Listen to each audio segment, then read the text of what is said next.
পূজা কি যে মজা হাল্লা গুল্লা যেনি চাবা তেনি পাবা ৰঙৰে মেলা পূজা পূজা লাগিছে নে গাত অ মইনাহঁত পূজা আহিল বতৰৰ বাট প্ৰথমতে মই প্ৰতিষ্ঠানটোলৈ শুভেচ্ছা জ্ঞাপন কৰিলোঁ মহাবীৰ এণ্টাৰপ্ৰাইজ 40 ট্ৰেক্টৰ বুলি যিটো ইণ্টাৰনেশ্যনেল ট্ৰেক্টৰ ইয়ালৈ তেওঁলোকে আনিছে আৰু কেৱল নগাঁও নহয় নগাঁও হোজাই ডিমা হাছাওকে আদি কৰি কেইবাখনো ঠাইত তেওঁলোকৰ এই ব্যৱসায়টো হ'ব আৰু বিশেষকৈ এটা কথা ভাল হৈছে আমাৰ নগাঁও মৰিগাঁও গোলাঘাট ডিমা হাছাও হোজাই লংকা যিমানখিনি ঠাই আছে ইয়াৰ যিসকল কৃষক সেই কৃষকে এখন খুব ভাল নতুন টেকন'লজিৰ এখন ট্ৰেক্টৰ পাব মই আহি পেলাই অলপ সময় আগতে তাত পঢ়ি চাইছিলোঁ কি ক'ত আছে বহাৰ সুবিধা আছে ভালকৈ তাৰ স্পীড বেলেগ ধৰণৰ এই মই পঢ়ি পেলাই যিটো গম পাইছোঁ আৰু তেওঁলোকৰ পোষ্টাৰখনত মই দেখা পাইছোঁ যদি কোম্পানীটো তেনেকুৱা হয় কৃষকৰ কাৰণে খুবেই আৰামদায়ক হ'ব ভাল হ'ব আৰু সেইকাৰণে আশা ৰাখিছোঁ আজি যিটো উদ্দেশ্য লৈ তেওঁলোকে এই প্ৰতিষ্ঠানটো মুকলি কৰিছে এয়া সফল হওক আৰু কৃষকৰ কাৰণে খুব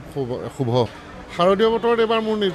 মোৰ বুলি নকওঁ আমাৰ নিজৰ পূজাখন 25 বছৰীয়া হ'ল কালি অনুষ্ঠান পাতিছোঁৱে তাত সাংস্কৃতিক অনুষ্ঠান ভজনৰ অনুষ্ঠান হৈ গৈছে তাৰপাছত মই কালি এটি গীত ৰিলিজ দিছোঁ তাৰপাছত মোৰ আৰু ৰিলিজ হ'বলৈ আছে পূজাৰ আগে আগে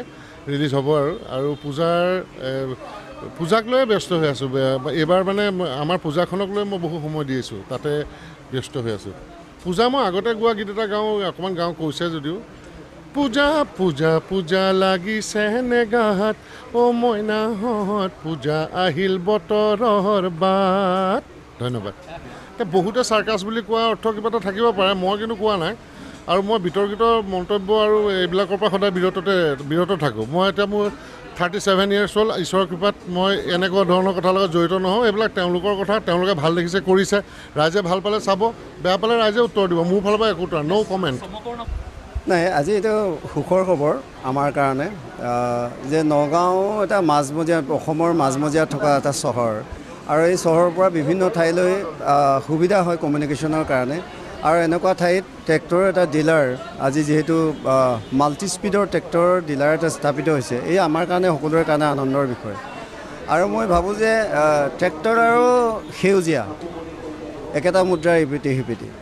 আৰু ট্ৰেক্টৰৰ মাজতেই আৰু সেই সেউজীয়াখিনিৰ মাজতে হয়তো আমাৰ মাটিখিনি সুৰক্ষিত হৈ থাকিব মই ভাবিছোঁ যে এই ট্ৰেক্টৰৰ ডিলাৰটোৰ জৰিয়তে অসমৰ কৃষক ৰাইজে উপকৃত হ'ব আৰু তেওঁলোকে ট্ৰেক্টৰ পাবৰ কাৰণে আজিকালি বিভিন্ন আঁচনিও হৈছে তেওঁলোকে ট্ৰেক্টৰৰ গৰাকী হ'ব লাগে চাকৰি এটা সৰু চাকৰি এটাৰ পিছে পিছে দৌৰি থকাতকৈ 2-3খন ট্ৰেক্টৰৰ মালিক হ'লে চাকৰি কৰিলে কেৱল নিজেহে খায় কিন্তু ট্ৰেক্টৰৰ মালিক হ'লে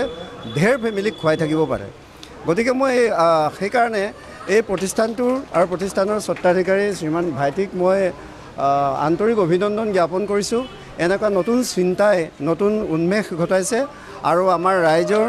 জাতিৰ কল্যাণৰ কাৰণে এই কামটো হৈছে বুলি মই অনুভৱ কৰোঁ